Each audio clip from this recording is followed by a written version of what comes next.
So where are we off to now, Paul? Holme Fen. Where? Holme Fen. Holme Fen. And what's the story with Holme Fen? It's the lowest road in the country. The right. lowest road below sea level in the country. Okay. And it's where they sank, when they first drained the fens, they sank the poles in. And this was in the Victorian times? Well, I think, well, it had the dates on it. Right. It was a long while ago. So you can see, you'll see when we get there on these poles, and you'll see where the ground is there and where it was when they put it in. And I think there is a little explanatory board there as well. Okay. Sounds good. I know you like shit like that. Oh, I love shit like that. Lay on, young Lockwood.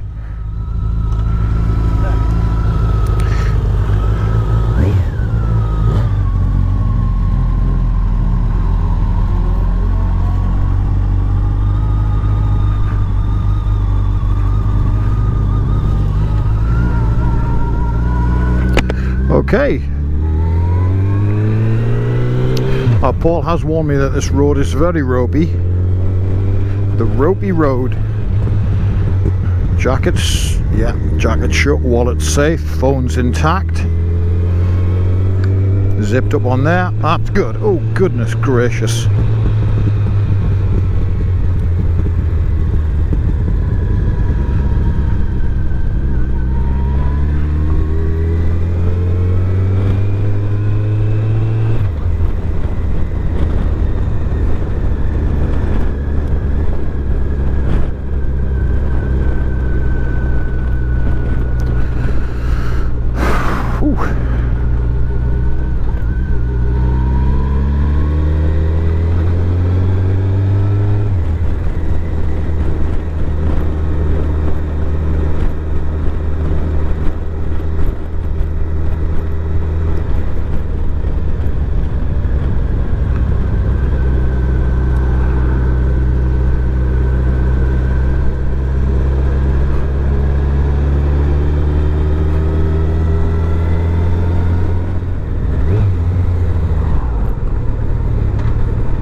Okay.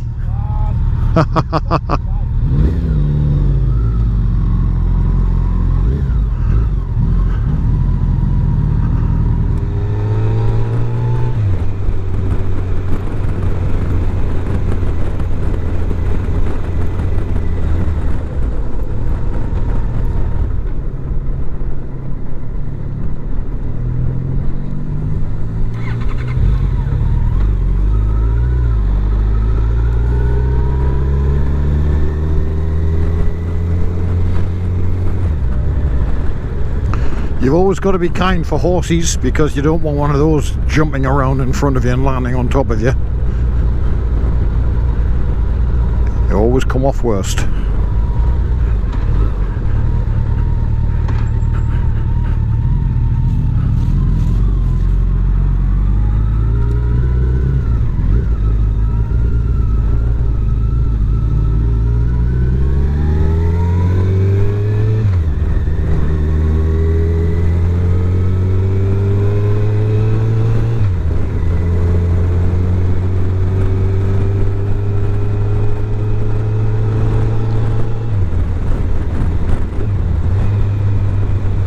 It's very difficult to ride staggered on this road because of the fact that it's so bumpy. And Paul's got something to tell me. Lowest road in the country. Lowest road in the country. Well, let's see it on the back wheel. Not quite.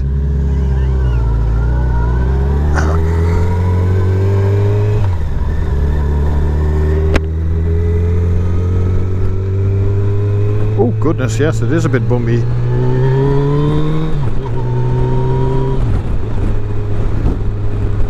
Paul was saying that the fens are constantly shrinking, I believe is the word he used, and the level of them drops over time. And you can see that on the sides of the road when the road drops away, and you'll see it very badly. I said earlier on, it's hard to ride staggered. Paul's position on the road there now I want to be off to the left a little bit so I can see past him, but in doing so you can see how badly here, you can see it. If I go onto there, that's bad, you know, that's no fun at all. So we just got to be extra careful.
Oh golly, this is a even worse road. It's probably the worst one I've been on today. Yeah. It must be very difficult to keep the roads in any kind of usable condition down here.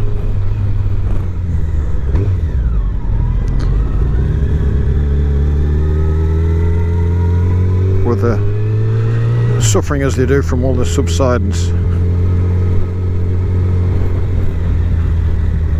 I wonder how it works for a railway line.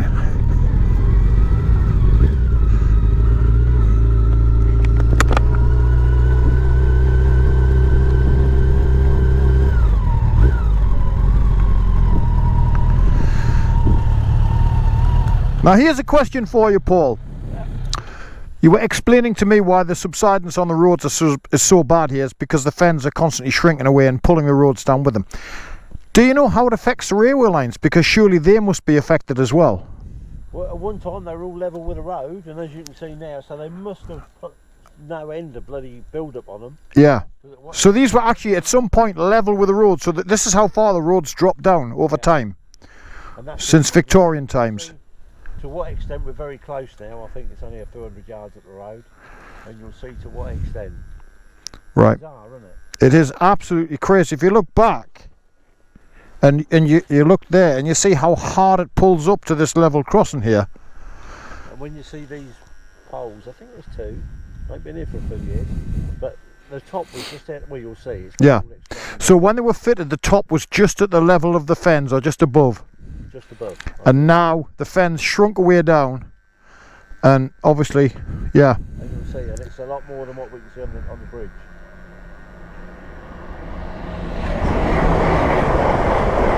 Wow, you can feel the road shaking. Yeah, wow, it's like being on a rickety bridge there. The bike was literally shaking. You'd have a solid tarmac, would you? No, not at all. Might be another train. There might be another one coming the other way, yeah. Let's see. It is a busy crossing. Is it? Yeah. And this is all the peat forests. Right. So it's all the people dig up the ground, let it dry out and burn it like logs. Yeah. It's all really old forest, and when you come through there, I don't know if you see any bog oak. You get the bog oaks, which is they still are digging them up now, oaks from prehistoric times. Wow.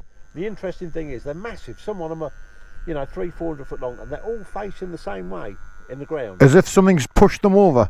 Well, they reckon it was either a massive storm or an asteroid or something, because they're all laying facing the same way. Wow. It's funny you should mention peat, because when I was at Seb's in Southern Ireland, he heats his house with peat. Does he? Yeah, he's obviously Southern Ireland, so peat is a big thing over there. Yeah. And I brought some back with us in a little plastic bag, and it smells gorgeous. When it burns, it's such a sweet, pleasant smell. There's nothing that smells like peat burning. And yeah, it's a big thing over in Southern Ireland. And you can see them taking the peat off the ground. You know, they cut it out in like large rectangular sections, and Dry it off. yeah, dry it off, and then it's used as a fuel. And Seb uses peat almost exclusively. I think he has got some wood, but he's got wood storage in his barn. He's also got peat there as well. And yeah, it is. It's a you have to smell it. It's a one. I tell you what, if you come up to ours, we do a Northumberland Scotland ride, which I hope we can do in the near future. I'll set fire to a bit of it up there. You can smell what Ireland smells like. Yeah. Smell what Seb's place smells like. I can't explain the smell. It is. Pleasant. It's very pleasant, and when I smell it now, if I smelled it now, I'd be right back in County Kerry with Seb and Michaela. It is a wonderful, sweet, burning smell. It's almost perfume-like in its scent. Oh, nice. It's quite delicate, actually. You know, wood smoke makes you cough, and coal's got a very distinctive smell. Well, peat is as distinctive again as Well, a lot of the old people here still burn it. yeah. I've never smelt it. A lot of the old people here grow opium, you know, poppies. Yeah. It's a massive, well, it was a massive thing here, but it's just, you know, just part of the old culture. Everybody down the Fens growing opium.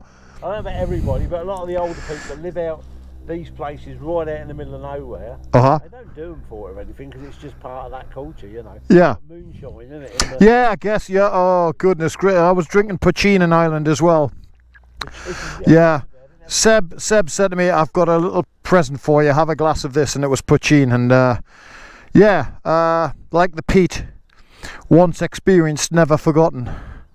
I had one glass of it and refused to drink anymore. It was, yeah. God, these gates are fucking mental, aren't they? Fuck's sake. We've got to get back over it as well and then get through the main one, but Yeah. you can go all the way through, but it's as bumpy as fuck. Is it? Yeah, but I think we'd be alright on bikes. You wouldn't want to do it in a car. Well, we can do it on the bikes if you're up for it. Well, it saved this crossing and going through the next one. I think we should do it. I think we should. What's life if not full of challenge, mate? You'll see a couple of the houses that I said about as well, where the houses are now like 3-4 foot out of the ground. What's that bird there? Can you see it? Massive. It's a heron. It's a heron, isn't it? Yeah. There's all lakes here. Uh-huh. There's a big fucking heron, isn't it? Yeah. Fucking hell. I'm going to have to do a lot of bleeping when I put this on YouTube. Yeah, sorry, I keep Don't worry, mate. I've got my daughter on the case. I have a 15-year-old daughter who edits all my... There's another train coming. Who edits all my YouTube video. And, you know, to be schooled by a 15-year-old at a computer, it's unbelievable. Yeah, there's another train coming down now. So there's 3 trains in a row. I'm glad I switched the ignition off now, because I'll have a flat battery if I didn't. It is the main line out of Peterborough. Uh-huh. Like you say, the roads. Yeah, we're going to experience it again. I don't think I can catch it on video, but let's see. Oh, that's a little one, isn't it? That's a little one. Still shaking the ground. Yeah, still shaking the ground. Any heavy goods trains come through this way, or is it just passenger? No, you get big long ones, which is probably what we're waiting for. Yeah, Bloody hell. that'll shake our teeth out. Yeah. Well, it's not the worst day in the world to be stuck next to a level crossing talking about the natural history of this area. Yeah, it's like I say, it's that bog oak. The farmers used to hate it, but you saw the soil's very black now. Yes. But it's not as black as it was when I was a kid. Every year it gradually becomes. It changes. Yeah, it loses nutrients. It was so nutrient rich when they first drained it. It was a, I don't know, gentleman of Bedford or something. They got together and realised there was all this fertile land under the fence, so they drained it. But you know, there's a lot of talk about Vermeulen coming over from Holland and draining the fens. Uh-huh. It actually weren't that good when they had all the windmills around here, because there's still a few about. but they weren't that Windmills yeah, they had windmills to drain, you know, to power the to power the drainage pumps and what have you, yeah. But they weren't that efficient, and what they did was they in the Fens we had the highest level of infanticide in the country, because where people used to make their living from fishing the eels, because they took millions of tons of eels out, they couldn't do that anymore, and the reeds and stuff like that, they couldn't feed themselves. And what they also didn't realise is that eels go back to the Sargasso Sea. Yes, they do, yeah. So once they started keeping them all here, they couldn't get out, and of course all the eels went. Yeah, yeah, they couldn't breed. No. Wow. So they turned what was a really first. Everybody lived on the water with little islands. So basically, what they've done is they've managed to turn the Fens into an environmental disaster. A marsh. Yeah. Which didn't support life at all, and it was only when they had the steam engine pumps, you know, in later years, that they was able to do it efficiently. Yeah. And drain it efficiently. Yeah. Well, that's 3 trains in a row, mate, and we're still on flashing red. Yeah. We should have brought a barbecue. This never used to be like automatic like this, Uh-huh. and it was just, what was it? Did it have a little housey thing? What they call them, a little rail crossing house? But they were half ones. So Right, so you could nip through, yeah. I bet that was fun. well, There'd be some impatient people who would take perfect advantage of that, yeah. Yeah, railway lines are not somewhere you need to be messing around. Incredibly dangerous. Yeah. So by the time you hear the train, it's upon you, and you can't get out of the way quick enough half the time. Especially the electric ones, because you've got the overhead power. Yeah. With my job, I sometimes do work for Network Rail, and they are understandably incredibly strict with safety around the rail tracks. I mean, absolutely understandable, because these things aren't typically things that just injure you or send you home with a cut arm or something like that. You know, they do irreparable and absolutely final damage. Like Graham Gibson, he worked on a rat, and he said when people commit suicide, he said nothing left on me. No. I've been hit by an hand grenade. Yeah, yeah. The trains, you know. There's nothing stopping it, is it? No, you're just hit by total mass at 70 to 100 mile an hour. Yeah. You know, there's nothing impact friendly on the front of a train. Here we go again. It's a little one. Oh, it's not so little. Wow. Yeah, wow. That was shaky.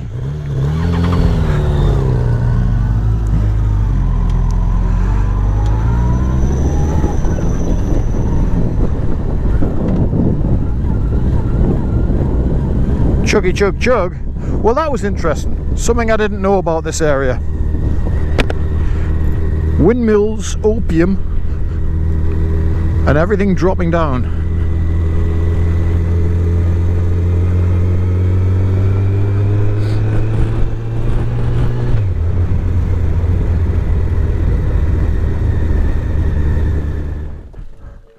So, these are the posts. Yes. I can't remember exactly what it was to or anything.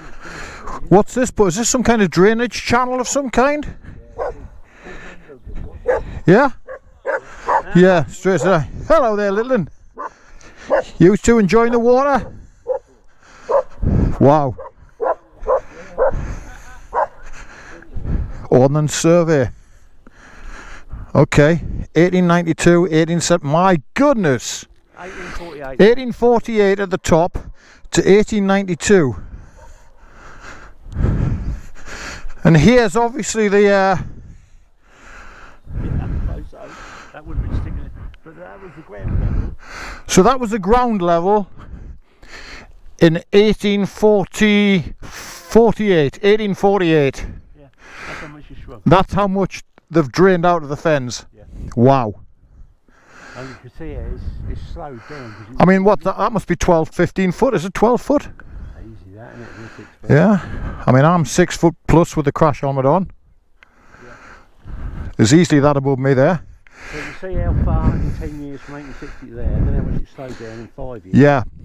And then it's slowing down again. Yeah, this is obviously the industrial impact of it. Yeah. And then slowing down here. Yeah. Wow. There's a hell of a shrink. Yes.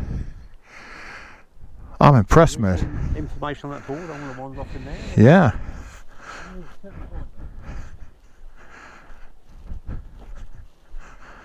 Travel back in time. In 1850 the land was very difficult.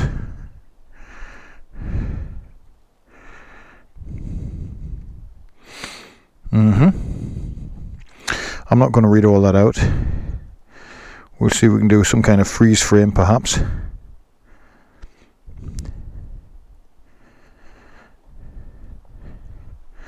Woodpeckers, crested grebe, great crested grebes, red kites.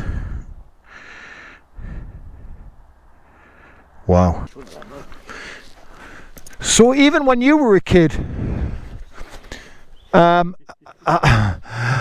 didn't mean that in any derogatory fashion before you start. When you were at the start of the industrial age, when you were a child, did you notice anything from now to then change? But I mean, I didn't know any different, did I? We used to come here and play when I was a kid.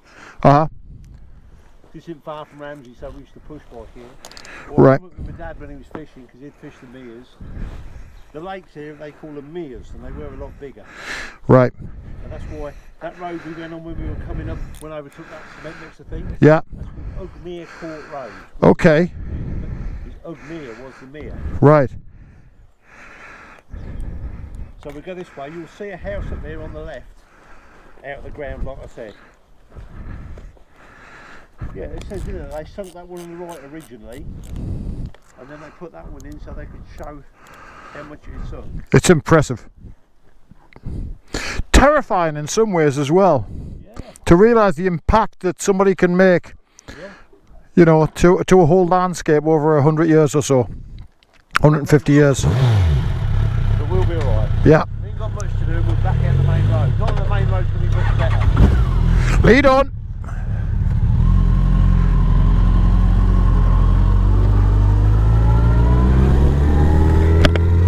Well, that was interesting. I think anyway. I like things like that.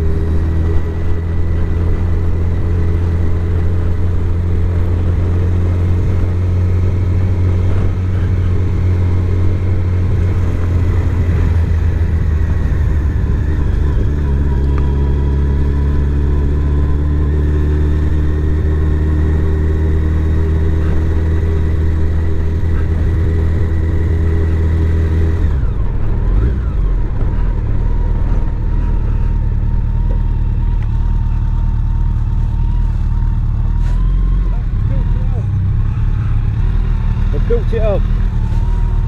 Yeah. But I was sticking 3 or 4 foot out of the ground when I was a kid. Really? Paul's saying that was 3 foot lower in the ground when he was a kid. They built the house up. Again, because of the drop. And this is the Fens.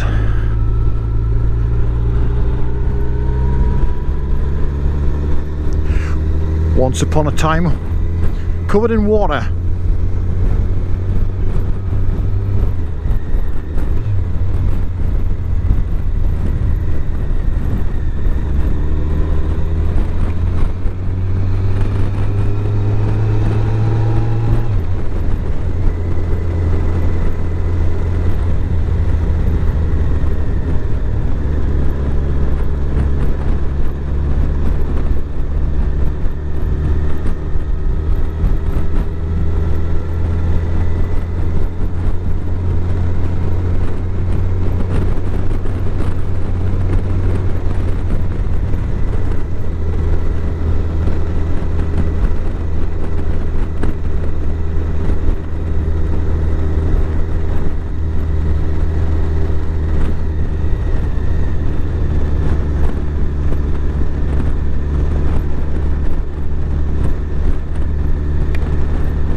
experiencing a very wet earth smell. Almost like a smell after the rain of, you know, petrichor, when the rain falls and you get that wet earth smell after the heavy rain. Well, that's existing here now, mixed with the, I guess it's the wild garlic and what have you at the side of the road. A not unpleasant thing. And you can see on this road how it's falling away on either side of the crown. A constant battle apparently to ensure that the roads stay in a decent condition, I would imagine. Roads like this would probably much be, well, in fact they have been, because look at the potholes. They've been probably neglected somewhat in favour of the roads that have higher traffic. They probably suffer the same fate as these. It's a low traffic road, it won't get the attention that the high traffic roads get around here.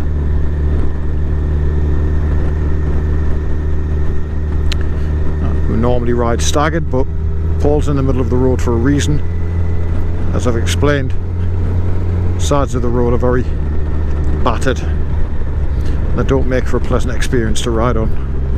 Hey, bunny rabbits, or something in the hedgerow. I didn't quite see it, but it was a fawny beige colour.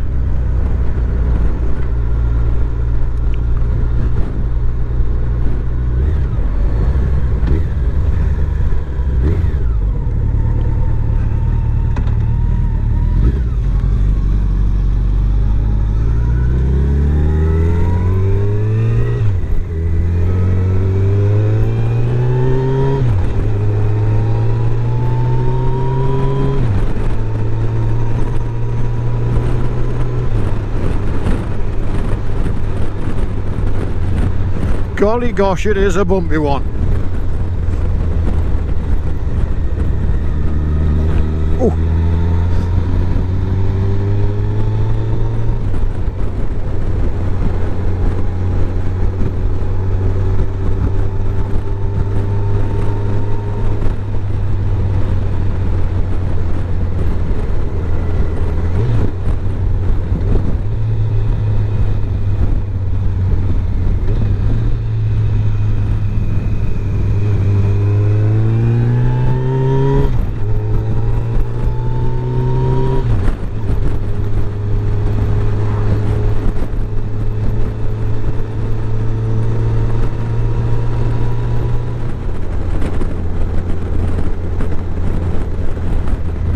The water is so clear.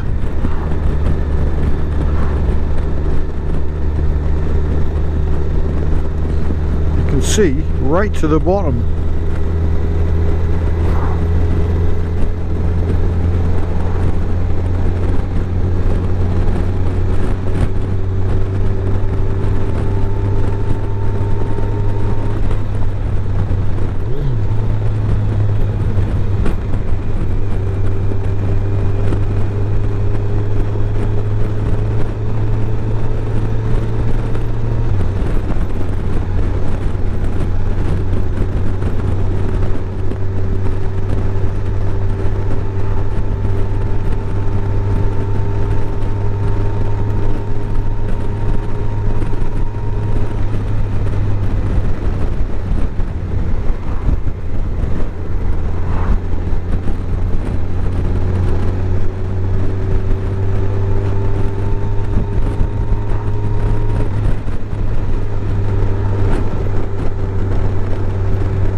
This is Ramsey, town originally built on the banks of two rivers. Then it was one big river, and the river is still here. It's culverted all the way through. So Ramsey is still a river, but it's there all underground. It's all underground now. Yeah, and it was a rite of passage when I was a kid. We used to go in at that end, at the golf course end, Take you about an hour and a half to come out this end. An hour and a half to go underground in a tunnel with a river running through it. But it's all brick built, you see it down there. It's all, you know, Yeah. just how it was. Kids these days, Paul, kids these days, it's all iPhones and computer games. They didn't go doing dangerous things like walking an hour and a half through an underground tunnel with a river in it, I did it in the dark. I did it in the winter and nearly drowned. And I did it again in the summer when it was much lower and I was okay. Oh, well, that's good to know. But the next village is Warboys, where they had the last village witch tiles. And I'll point it out, but on the clock tower you'll see the witch on the weather vane. Right. And then we'll go by the pond that they actually built specifically to... Cool. Good stuff. Let's do it. So this is Ramsey with the 2 rivers and 1 river running underground, and now we're off to Warboys, which apparently is the site of the last witch trial in England.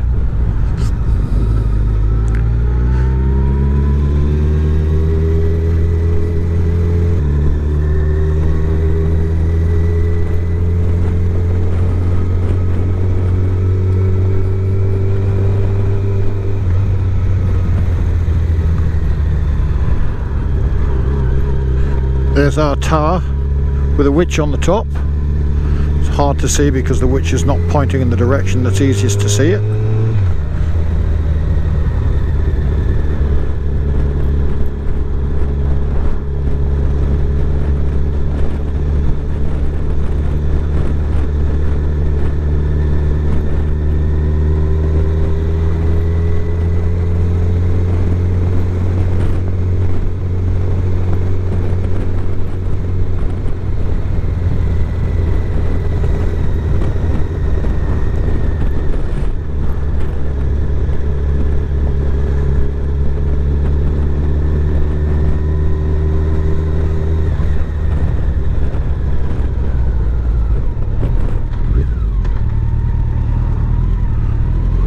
Paul is pointing to this pond here, which is the pond where they dunked the witches. Wow.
Local phenomena. I don't know if it'll work on a bike, you need to be in a car really. When the witches used to live just on the top of the hill on the right, they had a little shack. Uh-huh. And it's an anomaly. If you're in a car and you stop here, take your handbrake off, it pulls you up the hill, you don't roll backwards. I think it'll work on a bike. Like the electric bray in Scotland. There's a place called the Electric Bray in Scotland where the optical illusion is you think you're going downhill but you're actually going uphill. Yeah. Wow. You do it on a bike though. Okay. People come fucking miles around there because everything thinks it's ordered.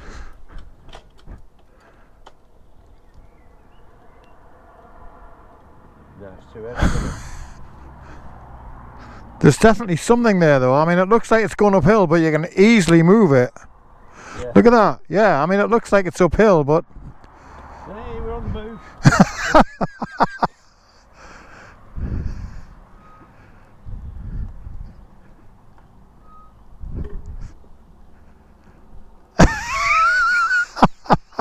Yeah, that's it. That was great. Thanks for that. Let's go home. Let's go home. It's not like quite Scotland's Electric Bray, but yeah, I get what he's saying.